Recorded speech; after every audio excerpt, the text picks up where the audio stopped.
दोस्तों सबसे पहले आप लोग हमारे बात को ध्यान से सुने। मैं आज आपके सामने ज्योग्राफी का फुल 80 मार्क्स का एक सेट लेकर आया हूं, जहां पे मेरे दोस्तों मैं आप लोगों को दो सेट में कन्वर्ट किया हूं। ये हमारा सेट 1 है और इसके बाद आप लोगों को मैं बताऊंगा सेट 2, जहां पे मेरे दोस्तों मैं आप लोगों को बताने वाला हूं कि 2 मार्क्स का, 3 मार्क्स का और 5 मार्क्स का किस प्रकार से आखिर आपके एग्जाम में क्वेश्चन पूछे जाने वाले हैं। तो मेरे दोस्तों इसके बाद जो मैं आपको बताने वाला हूं ना, वो मैं आप लोगों को कल बताऊंगा। ये वीडियो को शुरू से लेकर अंत तक देखें। मैं प्रॉमिस करता हूं कि मरते दम तक आप कोई भी क्वेश्चन का उत्तर नहीं भूल पाओगे। मैं इतना सुंदर तरीके से आप लोगों को समझाऊंगा, लेकिन मेरे दोस्तों मैं कभी कभी कोई भी चीज ना भूल जाता हूं। इसलिए मैं चाहता हूं कि आप लोग मेरे दोस्तों आप भी कमेंट करें, या हो सके तो एक दिन बाद कमेंट कर दे। कहीं अगर मैं भूल जाऊं कि सेट 2 मुझे अपलोड करना है या नहीं, तो उससे हमें याद आ जाती है। तो सारा स्टूडेंट सेट 2 के लिए मेरे दोस्तों जरूर कमेंट करेंगे। और हाँ, जो भी स्टूडेंट्स ने अभी तक हमारे मिसाइल क्लासेस के आपको प्ले स्टोर से डाउनलोड नहीं किए प्यारे, जल्दी से मिसाइल क्लासेस के आपको डाउनलोड करके ये जो आप लोगों को ऑनलाइन टेस्ट सीरीज है, ये ऑनलाइन टेस्ट सीरीज को आप लोग अच्छी तरह से ज्वाइन कर ले। ये इस ऑनलाइन टेस्ट सीरीज में मैंने ज्योग्राफी में 300, हिस्ट्री में 300, पॉलिटिकल में 300, साइकोलॉजी में 300, ना हर एक सब्जेक्ट में मैं 300 क्वेश्चन मेरे दोस्तों यहाँ पे मैंने अपलोड किया हूँ। तो जो भी स्टूडेंट्स ने अभी तक ज्वाइन नहीं किया वो फटाफट ज्वाइन करें और आनंद ले ऑनलाइन टेस्ट सीरीज। ये ऑनलाइन टेस्ट सीरीज झारखंड में पहली बार स्टार्ट हुई है। साथ ही साथ इसमें आप लोग को ओरिजिनल पेपर के अकॉर्डिंग आप लोगों को यहाँ पे देखने को मिलेंगे क्वेश्चन। साथ ही साथ एग्जाम देने के तुरंत बाद आप अपने रिजल्ट को देख सकते हैं कि आपने 30 क्वेश्चन में कितना सही किए, कितना गलत किए, कितना ऐसा प्रश्न है जो आप पहले से नहीं जानते थे, या मेरे दोस्तों ऑल ओवर झारखंड में आपका रैंक कितना आया, कौन सा ग्रेड बना, सारा वो चीज आप यहाँ पर एग्जाम देने के बाद देख सकते हैं। इसलिए कह रहा हूं कि 99 रुपया बड़ी बात नहीं है। अब जाकर जल्दी से इसको ज्वाइन करें। ज्वाइन करने के बाद ऑनलाइन टेस्ट सीरीज में आनंद ले। और कोई भी किसी भी स्टूडेंट को कोई भी दिक्कत होगी इस नंबर पर व्हाट्सएप कीजिएगा, हमारी टीम बैठकर आपकी इंतजार कर रही है। आइए सर, पहला क्वेश्चन पार्ट 1 का पहला क्वेश्चन आपकी स्क्रीन पे है कि कुटीर उद्योग की 3 विशेषता बताइए। जो कुटीर उद्योग होते हैं ना भाई, वो कुटीर उद्योग क्या है गुरुजी, याद रखना है। कुटीर उद्योग का मतलब होता है हमारा छोटा उद्योग। तो छोटा उद्योग की क्या क्या क्वालिटी है, क्या क्या विशेषता है, एकदम चुकुमुक बैठकर अच्छी तरह से सुनिए। याद रखना, वैसे उद्योग जिनमें उत्पादन एवं सेवाओं का सृजन अपने घर में ही किया जाता है, यानी ऐसा उद्योग जिसका उत्पादन हो या जिसका सृजन हो, जिसे हम लोग बोलते हैं उत्पत्ति हो, ये घर के परिवार के द्वारा ही किया जाता है, ये घर में ही किए जाते हैं। और ये कुटीर उद्योग घर के सदस्य के द्वारा ही चलाया जाता है। इसमें किसी भी प्रकार की कोई भी बाहरी श्रम की आवश्यकता नहीं होती है। श्रमिक का मतलब होता है लेबर की आवश्यकता नहीं होती है। इन घर के मेंबर जो है वही मेरे दोस्तों इस फैक्ट्री का मालिक होते हैं। घर के मेंबर जो है वही इस फैक्ट्री का लेबर होता है। यानी घर के मेंबर जो होते हैं, घर के जो सदस्य है, वो सारे सदस्य गण मिलकर इस कुटीर उद्योग को चलाते हैं। अब कुटीर उद्योग में कौन कौन आते हैं, तो जैसे अगरबत्ती का फैक्ट्री हो गया, साबुन बनाने का फैक्ट्री हो गई, गलीचे हो गया, बहुत सारे ऐसे कुटीर उद्योग के अंतर्गत आते हैं जो आज जो मेरे दोस्तों आमतौर पर हम लोग अपने गांव में देख रहे हैं।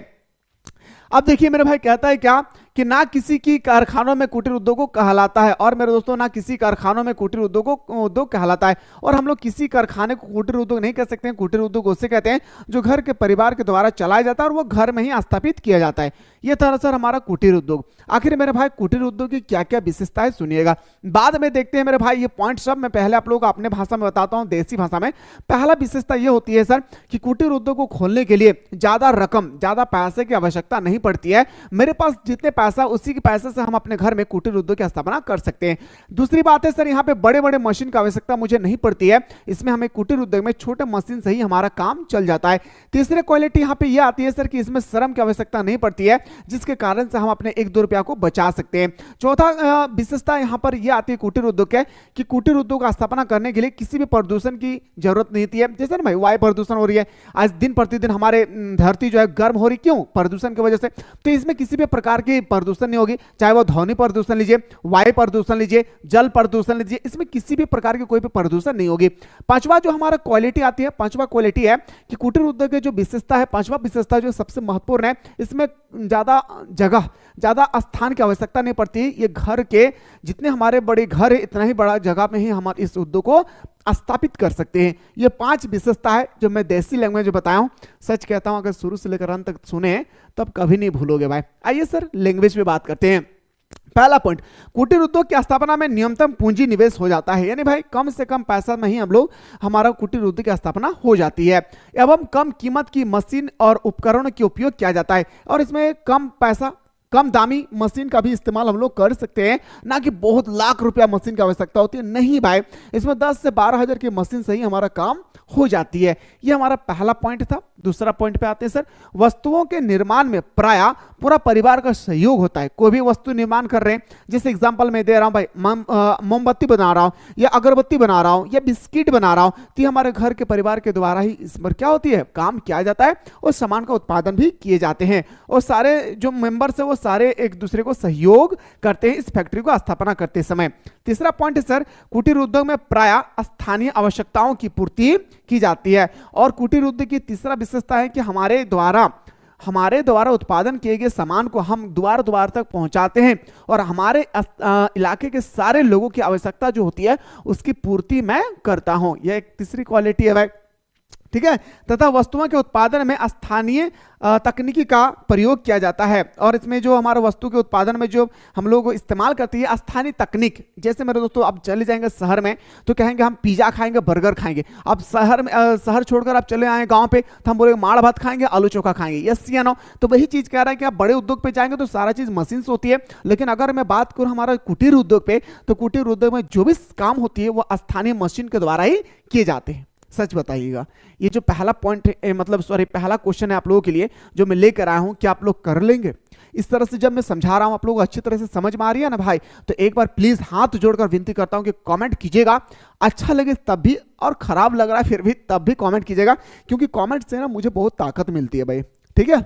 आइए सर अगला क्वेश्चन में बात करते हैं, सड़क परिवहन के 3 लाभ क्या है। सबसे पहले मैं आप लोगों को देसी लैंग्वेज में बताऊंगा, फिर मैं आपको किताबी लैंग्वेज में लेकर चलूंगा। सबसे पहले आते हैं सड़क परिवहन क्या है मेरे भाई? वैसा परिवहन जो लोगों का एक माल को एक स्थान से दूसरे स्थान पर पहुंचाने के लिए सड़क का उपयोग किया जाता है। कोलकाता का माल को झारखंड में फैलाना, झारखंड का माल को अमेरिका पहुंचाना, ये क्या है भाई? हमारा सड़क परिवहन है। वैसा परिवहन जो लोगों एवं माल को एक स्थान से दूसरे स्थान तक पर पहुंचाने के लिए सड़क का उपयोग करता है, सड़क परिवहन कहलाता है। मतलब एक सामान को दूसरे स्थान तक पहुंचाने के लिए जिस उपकरण का हम लोग इस्तेमाल करते हैं उसी को हम लोग बोलते हैं सड़क व्यवस्था। यस या नो? चलिए सर अब आते हैं सर सड़क परिवहन की 3 लाभ क्या है मेरे भाई? देखिए मेरे दोस्तों, सड़क परिवहन से आपसे पूछा गया है कि 3 लाभ क्या है। आइए सर सबसे पहले हम लोग अगर मैं बात करूं तो मेरे दोस्तों देसी लैंग्वेज में बात करता हूं कि सड़क परिवहन का लाभ क्या है। देखिए मेरे भाई, सड़क हम लोग वहां तक बना सकते हैं जहां तक रेल लाइन नहीं बिछा सकते। आप देखेंगे रेल लाइन सब जगह हम लोग नहीं बिछा सकते हैं, लेकिन सड़क हम लोग वहां तक बना सकते हैं जहां तक इंसान ने कभी सोच भी नहीं सका है। देखिए मेरे भाई, आज जो पहाड़ी इलाका है वहां तक सड़क का निर्माण हो रही है। पहाड़ों में चढ़ने के लिए भी हम क्या कर रहे हैं? सड़क का निर्माण कर रहे हैं। ये हमारा सड़क का पहला क्वालिटी है। सुनिएगा, कहता है मेरे भाई कि सड़कों के लिए रेलवे की अपेक्षा पूंजी निवेश की आवश्यकता कम होती है और रेल पटरी बिछाने के लिए लाखों करोड़ों रुपया की खर्च आ जाती है, लेकिन हमारे सड़क बनाने के लिए उतना रुपया का खर्च नहीं होती है। वही कह रहा है कि रेल परिवहन की तुलना में सड़क परिवहन सस्ता होता है। ये हमारा कौन कह रहा है? हमारा ज्योग्राफी कह रही है, अर्थात रेल परिवहन से ये सस्ते होते हैं और रेल परिवहन से ये सस्ते होते हैं। रेल परिवहन का मतलब होता है रेल के पटरी के जो कीमत होती है उसकी तुलना में हमारा सड़क व्यवस्था काफी सस्ते होते हैं। पहला पॉइंट। दूसरा पॉइंट में आते हैं सर, इनका निर्माण बहुत ऊंचे स्थानों पर और दुर्गम क्षेत्र में किया जा सकता है। मैंने अभी जस्ट कहा कि पहले लोग पहाड़ों तक सड़क को नहीं बना पा रहे थे, लेकिन आज मेरे दोस्तों पहाड़ों में चढ़ने के लिए क्या कर रहे थे भाई? याद रखना, सड़क बना दिया है। वही मेरे भाई कह रहा है पॉइंट 2 में, इनका निर्माण बहुत ऊंचे स्थानों या दुर्गम क्षेत्रों में किया जा सकता है। तीसरा पॉइंट पे बात करते हैं, सड़क परिवहन में देखभाल की लागत कम होती है। और सड़क परिवहन में देखभाल की जो लागत होती है ना भाई, वो बहुत ही कम होती है। मान के चलिए सड़क पे यहाँ पे खरोच आ गई तो क्या करेंगे? थोड़ा सा गिट्टी लाएंगे, थोड़ा सा सीमेंट लाएंगे, थोड़ा सा रेत लाएंगे, मिलाएं, उसको जाके पोत दिए, या मेरे दोस्तों पिच लाएं, लिप दिए, जैसे हम लोग घर में लिपा लिपी करते हैं ना भाई, उसे तो लिप दिए। लेकिन अगर पटरी मेरे दोस्तों कहीं खराब हो जाए, इसके लिए लाखों करोड़ों रुपया की खर्च आती है भाई। ठीक है, वही कह रहा है कि सड़क परिवहन में देखभाल की लागत कम होती है एवं यह सुविधाजनक होती है और यहां जहां मुझे मन करे मैं वहां उतर सकता हूं। देखिए मैं यहां से मैं कुमारडबी से जा रहा हूं कहां, धनबाद। मैं धनबाद जाने के समय मेरे दोस्तों मैंने चढ़ गया, मान के चलिए मैं चल गया ब्लैक डायमंड में, जो एक्सप्रेस है, सुपर फास्ट है मेरे दोस्तों। मान के चलिए मुझे बीच में छोटा अम्बोना में उतरना है, लेकिन हम उतर नहीं पाएंगे। लेकिन अगर हम बस पे या मेरे सड़क में जो भी यातायात चल रही है, जो भी यातायात है, मैं उस पर चढ़ा और मैंने कहूंगा मुझे छोटा अम्बोना में उतरना है, वो मुझे आसानी से उतार सकते हैं। यह भी हमारा सड़क विशेषता का क्या है, विशेषता है। याद रखना मेरे भाई कि जहां मेरा मन करे वहां पर भी मैं उतर सकता हूं। सड़क परिवहन में देखभाल की लागत कम होती है एवं यह सुविधाजनक तथा साधारण व्यक्ति की पहुंच के अंदर होती है। यह था हमारा तीसरा पॉइंट जो सड़क व्यवस्था के बारे में बात किया हूं। थोड़ा सा यहां पर सुनेंगे, यहां पे एक क्वेश्चन और आती है सर कि रेल परिवहन की 3 विशेषता बताएं। एक क्वेश्चन आती है सर कि जल परिवहन की 3 विशेषता बताएं। तो मैं जिस तरह से सड़क परिवहन के बारे में डिस्कस किया, इसी तरह से आप लोगों को रेल परिवहन के बारे में डिस्कस करना है, साथ ही साथ आपको जल परिवहन, ये 2 मैं चीज आप लोगों को अगला वीडियो में बताने की कोशिश करूंगा। अगर आप लोगों को अच्छा लग रहा है तो कमेंट सेक्शन में जरूर कमेंट करें। अब आते हैं सर अगला क्वेश्चन पे है कि गैर परंपरागत ऊर्जा स्रोत का वर्णन करें। मेरे भाई सबसे पहला आते हैं ना सर कि गैर परंपरागत ऊर्जा किसे कहते हैं। मेरे दोस्तों गैर परंपरागत ऊर्जा या गैर परंपरागत साधन उस साधन को कहा जाता है जो कभी भी समाप्त नहीं होती है। इस साधन को हम लोग गैर परंपरागत साधन कहते हैं। जैसे मेरे दोस्तों याद रखना है कि पवन ऊर्जा जो कभी भी खत्म नहीं होगी। जैसे मेरे दोस्तों एक तरह का मैं बोल सकता हूं पवन ऊर्जा के बाद मेरे दोस्तों याद रखना जो हम लोग बिजली इस्तेमाल करते हैं जल ऊर्जा। जल क्या है भाई हमारा, याद रखना हमारा क्या है, गैर परंपरागत साधन है। गैर परंपरागत याद रखना मेरे दोस्तों खनिज है। क्यों? क्योंकि ये हमारा कभी भी समाप्त नहीं होगी। वही कह रहे हैं कि सौर ऊर्जा, पहला बात आते हैं सौर ऊर्जा कि यह नवीकरणीय ऊर्जा का एक आवश्यक स्रोत है। जो हमारा सौर ऊर्जा है, आज मेरे दोस्तों हमारे वातावरण में जो सौर ऊर्जा हो रही है, जो हल्ला गुल्ला हो रहा है, क्या ये कभी समाप्त होगी? नहीं, ये समाप्त तब होगी जब हमारी पूरी धरती क्या होगी, मिट जाएगी। जिस दिन कयामत आएगी, पूरी मिट जाएगी, उस दिन हमारा शांत हो जाएगा। लेकिन ये दिन किसने देखा है आखिर? ना आपने देखा है ना हमने देखी है ना। वही कह रहा है कि सौर ऊर्जा यह एक प्रकार का नवीकरणीय ऊर्जा का एक आवश्यक स्रोत है। वास्तव में यह सूर्य से ऊर्जा प्राप्त होने वाली ऊर्जा है। और मेरे दोस्तों ये सौर ऊर्जा हमारे सूर्य से प्राप्त होने वाली ऊर्जा है। जो हम लोग सौर ऊर्जा देखते हैं, क्या पृथ्वी जो हमारा सूर्य है, क्या कभी ऐसे हुई है मेरे भाई कि सूर्य 1 महीना तक नहीं निकला है? नहीं मेरे दोस्तों, या इसलिए कहा गया इसको नवीकरणीय ऊर्जा। क्यों? नवीकरण ऊर्जा का मतलब होता है वो ऊर्जा जो कभी भी समाप्त नहीं होती है। वही कह रहा है मेरे भाई वास्तव में यह सूर्य से ऊर्जा प्राप्त होने वाली ऊर्जा है। यह प्रकाश की किरण तथा धूप के रूप में अर्जित की जाती है। यह प्रकाश की जो किरण आती है, या मेरे दोस्तों इसका इस्तेमाल खास करके हम लोग सोलर लाइट पे करते हैं ना। सोलर प्लेट जो होती है बड़े बड़े फैक्ट्री को चलाने के लिए, आज तो हमारा सरकारी स्कूल के छत पे भी लग चुकी है। तो ये जो हमारा सोलर लाइट है, ये सोलर लाइट मेरे दोस्तों हमारे सूर्य के माध्यम से अपने किरणों को सोलर लाइट अवशोषित करती है और ऊर्जा प्रदान करता है। ठीक है, धूप के रूप में अर्जित की जाती है। यह पर्यावरण का सबसे अनुकूल ऊर्जा स्रोत है। यह पर्यावरण का सबसे अनुकूल, याद रखना मेरे भाई, अनुकूल ऊर्जा स्रोत है, जिसमें किसी भी प्रकार की कोई भी प्रदूषण की आवश्यकता नहीं होती है। आइए सर बात करते हैं अगला पॉइंट पे सर, पॉइंट नंबर 2 पे कि पवन ऊर्जा। पवन ऊर्जा नवीकरणीय ऊर्जा स्रोत है। पवन ऊर्जा भी एक तरह का क्या है भाई, नवीकरणीय ऊर्जा स्रोत है। और पवन ऊर्जा के माध्यम से सबसे ज्यादा बिजली कहां पे पैदा किए जाते हैं? तो मेरे दोस्तों याद रखिएगा राजस्थान पे। कहां पे?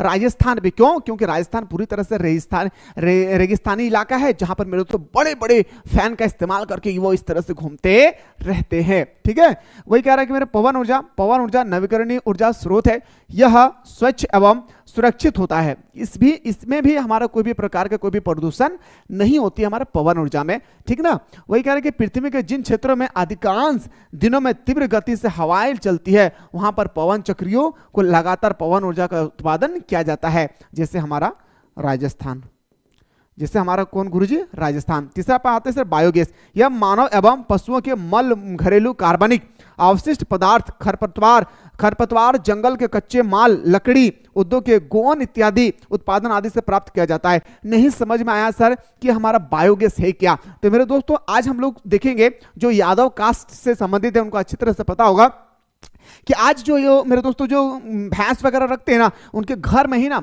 एक कुआं की तरह बनाया गया है और बायोगैस का इस्तेमाल उनके घर पे ही, बायोगैस का उत्पत्ति उनके घर से ही किया जा रहा है भाई। गोबर को इकट्ठा करके जो हम लोग का बायोगैस है भाई उसका निर्माण किया जा रहा है। ठीक है, तो देखिए बायोगैस या मानव का मल मूत्र हो, पशुओं का मल मूत्र हो, इससे या तो घरेलू के जो अकार्बनिक अवशिष्ट पदार्थ होते जो गंदगी कूड़ा कचरा वगैरह होती है, या मेरे दोस्तों जो खरपतवार है, खरपतवार क्या है, जैसे हम लोग धान रोप दिए और धान के रोपने के बाद पूरा घास वगैरह निकल गई तो उसको उखाड़ दिए, तो उखाड़ने के बाद वो पूरी तरह से जब सूख जाएगा तो वो क्या हो गया, अवशिष्ट पदार्थ हो गया।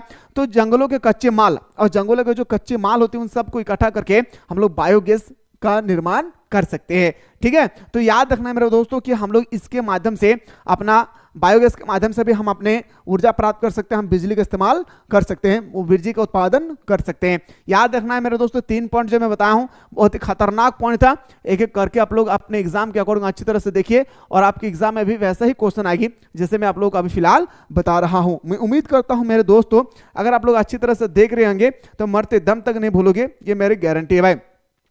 आइए सर बात करते हैं अगला क्वेश्चन पे, क्वेश्चन नंबर हमारा 3 पे आता है, सॉरी नेक्स्ट क्वेश्चन पे आते हैं। क्वेश्चन नंबर नेक्स्ट सर कि वर्षा जल संरक्षण की किन्हीं 3 विधियों का बताएं। मैंने दोस्तों जैसे बारिश हो रही है, ठीक है, अभी क्या मान के चलिए पूरा बारिश हो रहा है, तो बारिश होने के जो बारिश हो रही है ना उस पानी को मुझे इकट्ठा करना है। क्या करना भाई, जो बारिश हो रही है उस पानी को मुझे इकट्ठा करना है, तो इकट्ठा करने की क्या क्या विधियां हैं इसके बारे में वर्णन करना है, तब जाकर मिलेगा आपको क्या भाई 3 से 5 मार्क्स मिलेगी। आइए सर पहला पॉइंट पे बात करते हैं। वर्षा के बाद जल का उत्पादक कामों में इस्तेमाल के लिए इकट्ठा करने को वर्षा जल संग्रह कहते हैं। मतलब वर्षा जैसे हो गई उस पानी को इकट्ठा करके रखे और इकट्ठा करने के बाद जब हम उसको बाद में इस्तेमाल कर रहे हैं तो उसी को बोलते हैं वर्षा जल संरक्षण। समझ में आई? उम्मीद करूं ना भाई। चलिए दादा अब बात करते हैं सर, याद रखना है अगला पॉइंट पे। आइए सर बात करते हैं पॉइंट पे कि वर्षा जल संरक्षण की 3 विधियां निम्नलिखित हैं। जो हमारा वर्षा जल संरक्षण है इसकी जो 3 विधियां है वो निम्नलिखित है भाई। 3 को विधि क्या क्या है सुनिएगा। टाका, टाका क्या है सर सुनिएगा मेरे दोस्तों, आखिर टाका का निर्माण आखिर किया कैसे जाता है। तो टाका मेरे दोस्तों याद रखना है कि जैसे हम लोग चबूतरा बनाते हैं, चबूतरा देखिए बहुत सारा घर में होगी, चबूतरा बाथरूम में भी बनाया जाता है ताकि उस पानी को हम लोग अच्छी तरह से क्या करते हैं, गर्मी के मौसम में मजा आता है, ठंडा रखती है ना वो पानी, ठंडा होती है उसमें नहाने में मजा आता है। तो एक तरह का हमारा क्या भाई चबूतर का टाइप का हो उसी को हम लोग टांका कहते हैं। यह वास्तव में वर्षा जल को संग्रह करने के लिए एक ढकी हुई भूमिगत टंकी होती है। एक भूमिगत ढकी हुई क्या है, एक टंकी होती है जिसका निर्माण घर में ये छत के पास वर्षा जल को एकत्रित करने के उद्देश्य से किया जाता है। जैसे मान के चलिए हमारा छत है, इस तरह से छत का पानी को निकालने के लिए इस तरह पाइप जोड़ा हुआ था और पानी से यहाँ टप टप गिरती है भाई, तो यहाँ पे क्या करते हैं जहाँ पे पानी गिर रही है ना भाई उसी जगह के थोड़ा सा अगल बगल में हम एक चबूतरा टाइप का बना दिए। क्या बना दिया भाई, एक चबूतर टाइप का मैं बना दिया हूँ। चबूतर में जब बना दूंगा ना तो सारे जो वर्षा जो हमारे छत की पानी है सारा पानी वहां पे जाकर संग्रहित हो जाएगी और क्या हो जाएगी जब बारिश खत्म हो जाएगा तो मैं जाकर वहां पे ढक दूं ताकि कोई भी कीट पतंग होती है जो कीड़ा मकोड़ा होती है वो पानी के अंदर ना जा सके। समझ में आ रही है ना, वही कह रहा था। पॉइंट नंबर 1 पे। पॉइंट नंबर 2 में तालाब एवं झील। अब देखिए मेरे भाई वर्षा जल को संग्रह करने के लिए एक निर्माण हम लोग ये भी कर सकते हैं कि हम अपने तालाब बनाएं, झील बनाएं। देखिए खेतों में देखिएगा मजा आता है, किसी कुछ हो या ना हो। मेरे लाइफ का सबसे सुंदर दृश्य वो होता है जब बारिश होती है और क्या बोलते हैं मैदानी इलाका हो और एक खेत का पानी दूसरे खेत जाते हैं भाई, इतना खुशी मुझे महसूस होती है क्योंकि मैं भी एक्चुअली किसान परिवार से हूँ। आज भी हमारे यहाँ पे धान वगैरह की उगाई जाती है, बहुत मजा आता है भाई वो देखने के लिए, बहुत मजेदार आती है। ठीक है, आप लोग अगर आप लोग भी इस तरह से इलाके से हैं, अगर मान के चलिए आप लोग किसान परिवार से हैं तो आपको भी पता होगा कि आखिर एक खेत से पानी दूसरे खेत तक कैसे, दोस्तों एक आड़ को हम लोग जैसे खेत में पानी को बनाए रखने के लिए आड़ बनाया जाता है, हम लोग आड़ बोलते हैं उसको, क्या बोलते हैं पता नहीं आप लोग। ठीक है, तो उसको काट देते हैं ना भाई तो एक खेत का पानी दूसरे खेत में आ जाती है, इतना मजा आता है भाई देखने के लिए। तो लगता था ना कि हमारे घर खेत पे ही झरना बन गया भाई, जब ऊपर का खेत का पानी नीचे में आते थे ना एकदम इतना सुंदर लगता था भाई, देखने में मजा आ जाता है मेरे दोस्तों, दिल गार्डन गार्डन हो जाती है। वो जमाना और कहाँ रहा मेरे दोस्तों, है ना, हम लोग डिजिटल जमाने में आ चुकी है। तो तालाब एवं झील ग्रामीण क्षेत्र में परंपरागत रूप से वर्षा जल संग्रह के लिए धरातलीय संरचना जैसे तालाब एवं झील का उपयोग किया जाता है। जैसे मेरे भाई मैदानी इलाके में पानी क्या होती है ना, पानी पूरे बह के चले जाते हैं समुद्र की ओर, नदी की ओर चले जाते हैं, लेकिन बाद में पछतावा होता है कि हमारे पास पानी नहीं है। तो लोगों ने क्या किया मेरे भाई कि एक तालाब खुदवा दे, एक पोखर बना दे, एक डोभा बना दिए ताकि जो हमारे इलाके के जितने सारे पानी है उस पानी का इकट्ठा मेरे दोस्तों एक तालाब में हो सके, एक डोभा में हो सके, एक झील में हो सके, ताकि वो पानी का इस्तेमाल हम लोग बाद में जाकर कर सके। और ये पानी मेरे दोस्तों पूरे सार्वजनिक होती है, ना किसी एक व्यक्ति का होता है। इस तरह से हम अपने पानी को संरक्षण कर सकते हैं, वर्षा जल को संगठित कर रख सकते हैं, याद रखना, ठीक है। इसके अतिरिक्त कुआं एवं चेक डैम तथा सर्विस कूपों का निर्माण कर वर्षा जल संग्रह किया जाती है। अच्छा लगे मेरे दोस्तों, सच बताइएगा तो आप लोग जरूर कमेंट सेक्शन में कमेंट करें भाई, ठीक है। बहुत मेहनत करता हूं मेरे दोस्त आप लोगों के लिए। रिचार्ज पिट एवं रिचार्ज ट्रेंच द्वारा वर्षा जल संग्रह क्या है भाई, आइए बात करते हैं। रिचार्ज पिट का निर्माण जलोढ़ मिट्टी वाले क्षेत्र में उपयोग किया जाता है। इस विधि में घर से 8 से 10 मीटर की दूरी पर धरातल के समीप 1 से 2 मीटर चौड़े तथा 2 से 3 मीटर गहरे गड्ढा या रिच पिट बना दिया जाता है और घर की छत से पाइप का संपर्क रिच पिट से कर दिया जाता है। अब नहीं समझ में आया सर, एक्चुअली रिच पिट एवं रिचार्ज ट्रेंच द्वारा क्या है भाई, ये दो चीज हमें नहीं समझ में आया। तो सुनिए मेरे भाई, कितना मजे से समझा रहा हूं, सुनिएगा। जिस तरह से हम लोग चबूतर बनाते, मैंने अभी जस्ट बताया भाई पहला पॉइंट में मैंने टांका बताया ना, ठीक इसी तरह से है। लेकिन ये छत से लगभग आपको मेरे दोस्तों याद है 8 से 10 फीट की दूरी पे, अपने घर से 8 से 10 फीट की दूरी में जाकर इस तरह से एक चबूतर टाइप का बनाते हैं और जो हमारा छत का पानी है वो डायरेक्ट एक पाइप के माध्यम से उस टैंक में मेरे दोस्तों क्या करते हैं, घुसा दिया जाता है। अब सुनिएगा मेरे भाई, ये कैसा होता है, जैसे टांका, जैसे चबूतर कैसा होता है मेरे भाई कि जमीन के धरातल से हम लोग ईटा उठाते हैं, चारों तरफ ईटे उठाते हैं। ईटा उठाने के बाद में हम लोग घोला प्लास्टरा करते हैं, तब जाके वो पानी रहती है। यहां पे हमारा जो रिचार्ज पिट एवं रिचार्ज ट्रेंच है, ये मिट्टी को खोद कर किया जाता है। जैसे क्या बोलता मैं, बाथरूम बनाती है ना, बाथरूम में समझ में आ रहे हैं ना, बाथरूम, तो बाथरूम बनाने के लिए क्या करता है, खोद कर जमीन की मिट्टी को खोदना पड़ता है। इसी तरह से मिट्टी को खोद करके मिट्टी के अंदर पे हमारा चबूतर बनाया जाता है। इसी चीज को हम लोग कहते हैं रिच पिट एवं रिचार्ज ट्रेंच वर्षा। उम्मीद करता हूं मेरे भाई कि ये भी आप लोगों को समझ में अच्छी तरह से आ गई। ये क्वेश्चन बहुत इंपॉर्टेंट है, ये क्वेश्चन आपके एग्जाम के अकॉर्डिंग मेरे दोस्तों बहुत इंपॉर्टेंट है। हो सके तो आप लोग स्क्रीनशॉट ले लीजिए एक बार और अपनी कॉपी पे जरूर नोट डाउन कर लीजिएगा। और जैसे मैं समझा रहा हूं वैसा ही आपको लिखना है, जैसे मैं समझा रहा हूं प्यारे वैसा ही लिखना है। एक भी क्वेश्चन को ना मेरे दोस्तों, एक भी क्वेश्चन को एक जगह से दूसरी जगह हिलाना नहीं भाई।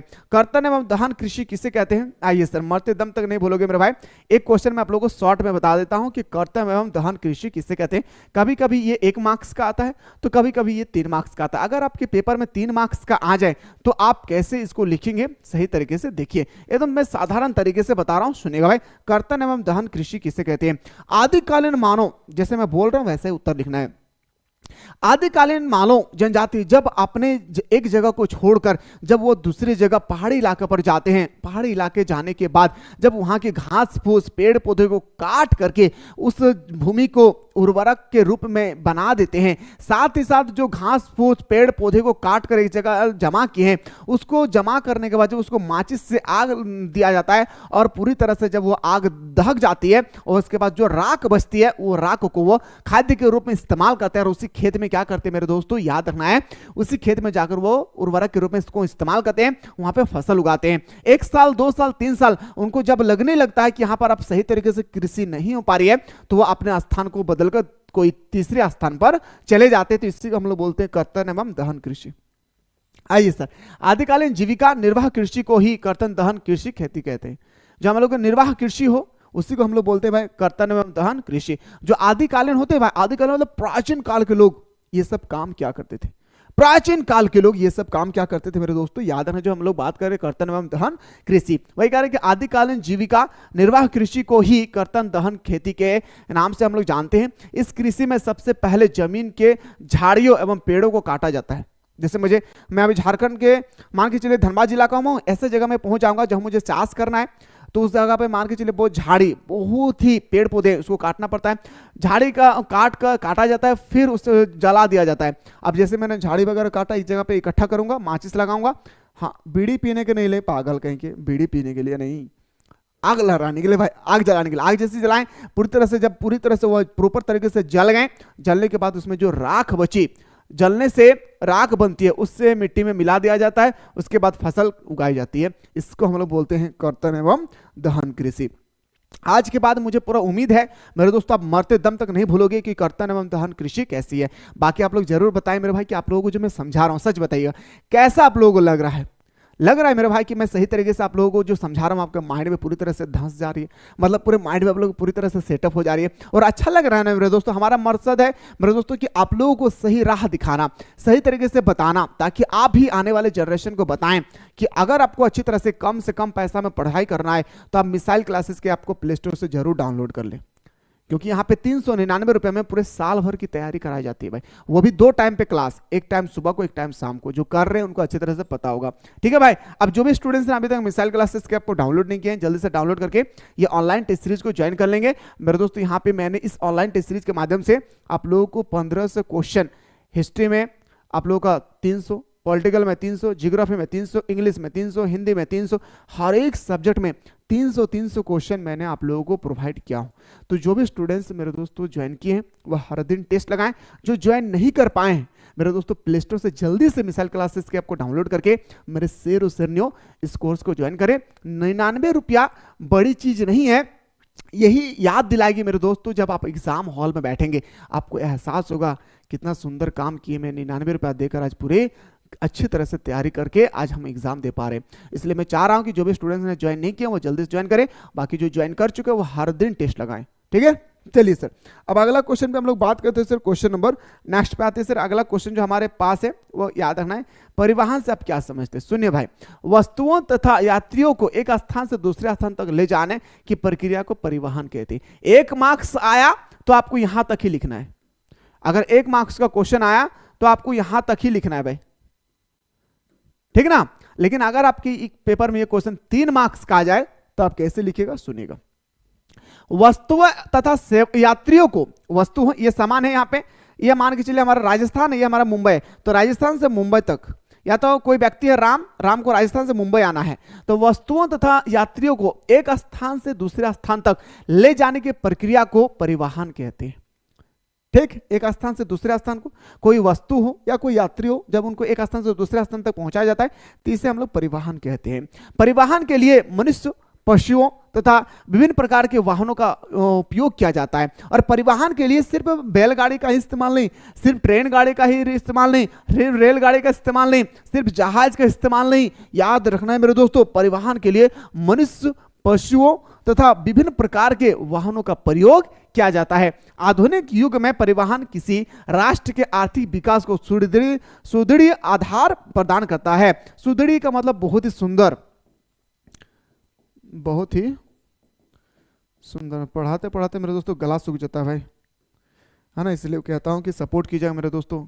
मैं आरपीएफ ट्रेडमैन का जॉब छोड़कर आया हूं मेरे दोस्तों, बस आप लोगों को एक नई राह दिखाने के लिए, झारखंड को एक बेहतर तरीके से एजुकेशन के सेक्टर में एक नई दिशा दिलाने के लिए। मुझे पूरा उम्मीद है मेरे भाई कि आप लोग सपोर्ट करेंगे और हमारे झारखंड एक दिन जरूर गांव-गांव तक शिक्षित हो जाएंगे।